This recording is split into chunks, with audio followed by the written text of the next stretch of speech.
සුබ දවසක් කියලා පිළිගන්නවා අපේ UKP වටපිට YouTube channel එකට අපේ යාළුවෝ සියලුම දෙනාව අදත්. ඉතින් මම මීට සතියකට විතර කලින් අතීත ලංකාවේ වාහන මිල කියලා දාපු වීඩියෝ එක මේ වෙනකොට නැරඹුම් වාර 20000ක් ඉක්මවලා ගිහිල්ලා තියෙනවා. ඔයාලා මේ වීඩියෝ එක බැලුවේ නැත්නම් මම description එකේ දාන්නම් ඒකේ link එක. ඒකත් බලන්න. ඉතින් අද අපි බලමු ලංකාවේ පරණ වෙළඳ දැන්වීම් කිහිපයක්. ඒ කාලේ ඒ කියන්නේ 1980ට විතර කලින් ටීවී තිබුණේ නෑනේ. වෙළඳ දැන්වීමක් ප්‍රචාරය කරන්න නම් එක්ක ගුවන් විදුලිය නැත්තම් පුවත්පත් හරහා තමයි ඒක කරගන්න සිද්ධ වුනේ. ඉතින් අද අපි කතා කරමු මීට අවුරුදු 40කට 50කට විතර කලින් පුවත්පත්වල ගිය වෙළඳ දැන්වීම් කිහිපයක් ගැන. ඒ කාලේ උණට හෙම්බිරිස්සාවට ඇඟපත අමාරුවට පෙනඩෝල් කියලා જાතියක් තිබුණේ නෑ. ඩිස්ප්‍රින් තමයි ඉතින් පාවිච්චි කළේ. මේ ඒකේ වෙළඳ දැන්වීම. බයිස්කලයක් කියන්නේ ඉතින් ඒ කාලේ ගෙදරකට ලේසියෙන් ගන්න පුළුවන් වුණු දෙයක් නම් නෙමෙයි. බලන්නකො මේ පුවත්පත් දැන්වීමේ උඩ කොටස පොඩ්ඩක්. කාගිල්ස් කියන සමාගමෙන් තමයි මේ බයිසිකල් ලංකාව පුරා ගෙන්න බෙදා හැරලා තියෙන්නේ. 1950 60 දශකවල මිනිස්සුන්ගේ නිතරම තිබුණු නරක පුරුද්දක් තමයි නිතරම සිගරට් පාවිච්චි කරන එක. ඒ කාලේ සිගරට් එකක මිල වෙලා තියෙන්නේ 7.5ක්. දැන් නම් ඉතින් ලොකු ගාණක්. එහෙම නේද? බලන්නකෝ ඒ කාලේ නෙස්ටමෝල්ට් අලෙවි වැඩි කරගන්න තැපැල් ගාස්තුවයි තමන්ගේ ලිපිනේ යෙව්වහම නොමිලේ සාම්පලයක් ගෙදරටම යවලා තියෙනවා. ඉතින් අද නම් මේ වගේ දේවල් වෙන්නේ නැහැ නේද?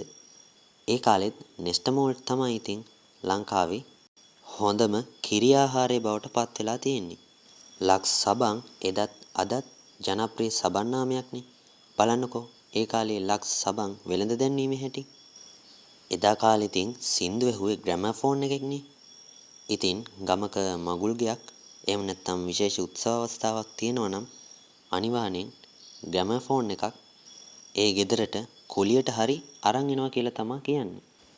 අතීතයේ යතුරු පැදි ගෙන්වා බෙදා හරින සමාගමක් වුණු ඒ ජෝන් පෙරේරා සහ පුත්‍රයෝ සමාගමේ යතුරු පැදි විකිණීමට පුවත්පත්වල පළ කරපු දැන්වීමක් තමයි මේ තියෙන්නේ. ශ්‍රී ලංකාවට මුලින්ම ටෙලිවිෂනේ එන්නේ කොයි කාලෙද? ඒ 1979 දී විතර. ඉතින් 1982 දී විතර රූපවාහිනී නාලිකාවේ උදෑසන ප්‍රවෘත්ති වැඩසටහනක් පවත්වන බව දැක්වෙන දැන්වීමක් තමයි ඔබ මේ දකින්නේ. ඒ වකට ලංකාවේ ප්‍රථම සහ එකම ටයර් හා ටියුබ් නිෂ්පාදන කර්මාන්තශාලාව වන ඩී.එස්. සැම්සන් සහ පුත්‍ර සමාගමේ එහෙම නැත්නම් DSI සමාගමේ වෙළඳ දැන්වීමක් තමයි මේ ඔබ දකින්නේ.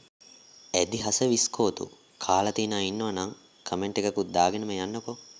1970 80 දශකවල පාසල් ළමුන්ගේ දිවාහාරයේ විදිහට ඇමරිකා එක්සත් ජනපදයේ ආධාර මත ශ්‍රී ලංකාවේ සිසුන්ට ලබා දුන් පෝෂ්‍යදායී විස්කෝතු වර්ගයක් තමයි මේ. ඉතින් මම නම් මේකේ රස බලලා නැහැ. හැබැයි මේක කාලා තියෙන ඒ කාලේ ළමයි දැන් කාලේ වැඩිහිටි අය නම් කියන්නේ මේක ගොඩක් කිරි රසයි කියලා. ඒ කාලේ ඉතින් බැංකු සේවය කියන්නේ ග්‍රාමීය ජනතාවට එතරම් ජනප්‍රිය දෙයක් නෙවෙයිනේ. ඉතින් ඒක ජනගත කරගන්න සිලෝන් සේවිංස් බැංකුව පුවත්පතක පළ කරපු දැන්වීමක් තමයි ඔබ මේ දකින්නේ. උඩරට මැණිකේ යාල්දේවි රුහුණු කුමාර කියන්නේ ඉතින් මේ කාලේ ජනප්‍රිය දුම්රිය තුනක්. 1956 අප්‍රේල් 23 වෙනි සඳුදා ඉඳලා තමයි මේ දුම්රිය ධාවනය ආරම්භ කරලා තියෙන්නේ. ඉතින් ඒ සුබ පණිවිඩය මහජනතාවට දැනුම් දීලා තියෙන්නේ මේ විදිහට පුවත්පත් දැන්වීමකින්. බලන්නකෝ ඒ දැන්වීමේ නිර්මාණාත්මක බව.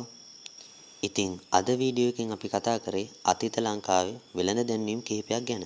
වීඩියෝ එක හොඳ නම් subscribe කරන්න, bell icon උත් click කරන්න, මේකට like එකකුත් දාන්න.